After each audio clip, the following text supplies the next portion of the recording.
నాకైతే సార్ని first time చూసాగానే భయం అయింది. ఇప్పుడు సీన్ ఎట్లా చేయాలని ఆలోచిస్తున్నా.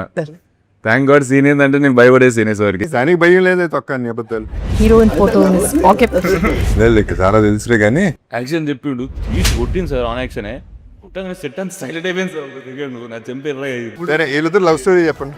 Of screen on screen both అన్న ఏం మాట్లాడుతున్నావు?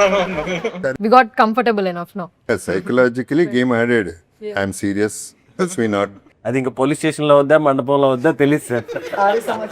నచ్చుంటే కుళ్ళోడు కదా. చిన్న సినిమాలని పెద్ద సినిమా చేయడం అనేది బ్యూటిఫుల్ కాన్సెప్ట్. అదే మన సినిమా అవుతుంది సార్. గోదావరి గట్టుపైన సినిమా, ఈ సినిమాలోకి అసలుకి మీరు ఎలా ఎంటర్ అయ్యారు, మీకు ఎలా అప్రోచ్ వచ్చింది? చల్లగాలి పిలిచింది. జగత్ బాబు గారు అనగానే ఫస్ట్ అప్రోచ్ కంటే ముందు ఆయన ఎక్కడ చేస్తారులే, ఆయన అన్ని పెద్ద పెద్ద సినిమాలు సెట్లు, మీరు చేసిన విలన్ క్యారెక్టర్లు అవి ఇవి, ఆ హంగామాలో మిమ్మల్ని రాయడానికి కూడా ఆలోచిస్తారు. సరే బాగోదేమో, మనం అప్రోచ్ అవ్వలేమో అని. కానీ మీరు ఎంటర్ అవ్వగానే అందరూ హ్యాపీ సెట్లు. అది ఎలా జరిగింది, మీరు ఎలా ఎంటర్ అయ్యారు, బయట ఇలా అనుకుంటారనే విషయం మీకు తెలుసా? నీలాంటి వాళ్ళు ఉండబట్టి నాకు తక్కువ సినిమాలు వస్తున్నాయి. ఇలా అనుకుని ఏది పడితే ఏది పడితే రాసేసి నేను అన్ని సినిమాలే చేస్తాను. చెన్నై ఇంకా యాక్చువల్లీ ప్రిఫర్ చేసే సినిమాలు చెన్నై. బికాస్ చిన్న సినిమాలని పెద్ద సినిమా చేయడం అనేది బ్యూటిఫుల్ కాన్సెప్ట్. అదే మన సినిమా అవుతుంది. And sincerity, timings, except this fellow. Timings అందరి అంటే ఆయన సెలబ్రిటీలే.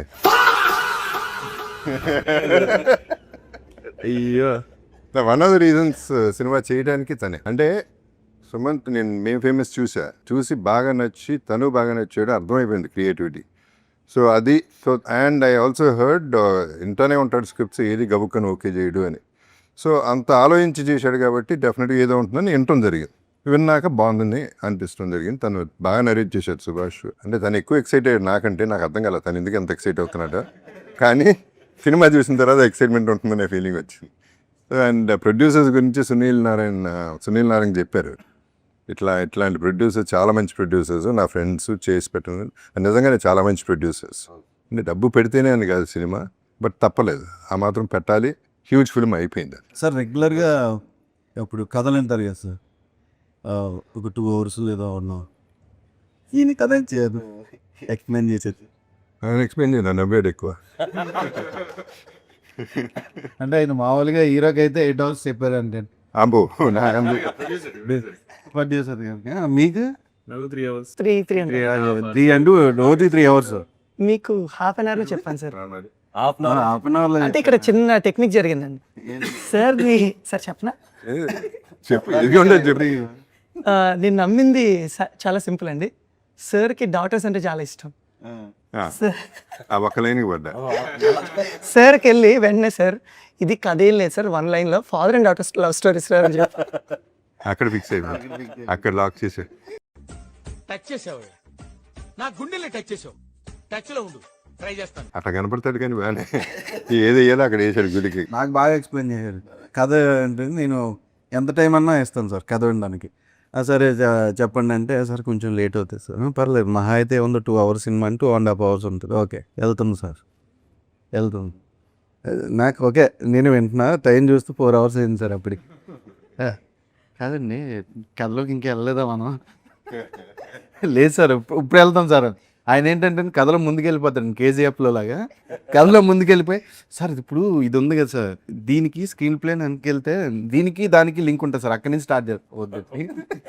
ఎక్కడ పేరు అక్కడి నుంచి స్టార్ట్ చేసి ఇంకో 4 hours వినే ఓపిక లేదు. ఆయన ఏంటంటే డీటెయిలింగ్ ఎక్స్ప్లెయిన్ చేస్తాడండి. అంటే జగత్ బాబు వస్తారు కరెక్ట్గా 4 అడుగులు వేస్తారు సార్, 1 2 3 4, ఆ తర్వాత డైలాగ్ స్టార్ట్ చేస్తారు సార్. ఇలాగ ఎక్స్ప్లెయిన్ చేస్తారు సార్. షార్ట్ సార్ సార్కి ఎలా చెప్పానంటే అండి, చాలా ఫస్ట్ లైన్ ఇదైతే నెక్స్ట్ లైన్ ఏంటంటే సార్, సార్కి కథ చెప్పినప్పుడు డార్లింగ్ అసలు సార్ ఉన్న పోర్షన్ అసలు చెప్పలేదు, నేను చెప్పలా.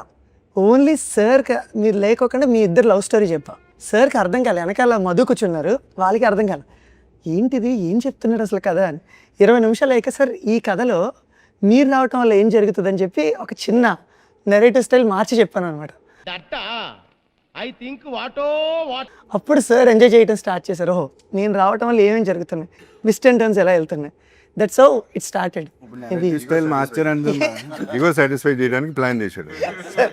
కాదు నెరేటివ్ స్టైల్ మార్చాను అంటున్నారు ఇప్పుడు అదే కథ ఉంటుందా లేదా మార్చిన కథ ఉంటుందా మనందరం లైక్ చేసేదే ఉంటుందండి. ఓకే రంగస్థలం అప్పుడు అనుకుంటా నాన్నక ప్రేమతో కొంచెం కొంచెం 10 minutes ఆయన పాపం సుక్కుకి తనే ఒప్పుకుంటాడు, కథ చెప్పలేడు. దానికి ఏదో చెప్తానికి ట్రై చేశాడు. నేను వింటున్నాను, సార్ అయినా సార్ అయినా కాదు సార్ మీరు చేసేయండి సార్ అన్నాడు. సరే చేసేస్తా. ఈ ప్రెసిడెంట్ రంగస్థలం వచ్చినప్పుడు పాపం గంటన్నర యోగా చేసి వచ్చాడు, మా కథ చెప్దాం. చేత అద్భుతం. వచ్చిన తర్వాత సార్ ఇప్పుడు ప్రెసిడెంట్ సార్ చొక్కా ఉండదు సార్, బాగుంటుంది సార్. తనే ప్రెసిడెంట్ సార్ చొక్కా ఉండదు సార్, బాగుంటుంది సార్. చుట్టూ ఉంటుంది సార్, బాగుంటుంది సార్. చుక్కు బాగుంటుందని తెలుసు, డేట్ చెప్పవా అంతే కథ ఉందని 1 నిమిషంలో అయిపోయింది. యా మనోడిని ఏంటి అసలు ఎంత గ్రిల్ చేద్దాం ఈ లవర్ బాయ్ని. అని బేసిక్గా లవర్ బాయ్ ఆయన అనుకుంటున్నారు కానీ మీరు నువ్వా లేకపోతే ఈమె ఈయన ఇక్కడ ఉన్నారు సార్ లవర్ బాయ్. ఆయనకి మించిన ఎవరు ఉన్నారండి? బాబుని తెలీదండి ఈ గురించి. చెప్ప ఈయన గురించి చెప్ప. ఈయన కరెక్ట్ అండి ఆయన గురించి చెప్ప. లేదు సార్, ఇతనికి చాలా ఉన్నాయి సార్, చాలా ఉన్నాయి. చాలా లవ్ స్టోరీలు ఉన్నాయి సార్. ఇప్పుడు మన సినిమాలో 40-50 మంది అమ్మాయిలు ఉంటారు సార్, అందరూ అందమైన అమ్మాయిలు. ఎవరిని ఆడిషన్ చేయలేదు, ఏం చేయలేదు సార్, అందరూ ఇతను క్లోజ్ ఫ్రెండ్స్. Cute boy. మొన్న ఇంటర్వ్యూ స్పీచ్లో చెప్తే అందరూ తప్పుగా అర్థం చేసుకుని పాపం పెళ్ళి అవ్వడానికి కొంచెం ఇబ్బంది పడుతున్నారు సార్. దానిలో చెప్పాను, చెప్పులు కుట్టుకునేవాడికి చెప్పులు ఉంటాయా, బిల్డింగ్ కట్టేవాడికి బిల్డింగ్ ఉంటుందా, ఇతని పరిస్థితి కూడా అంతే, ఓన్లీ ఫ్రెండ్స్ అందరూ. ఈయన క్యారెక్టర్ ఏంటంటే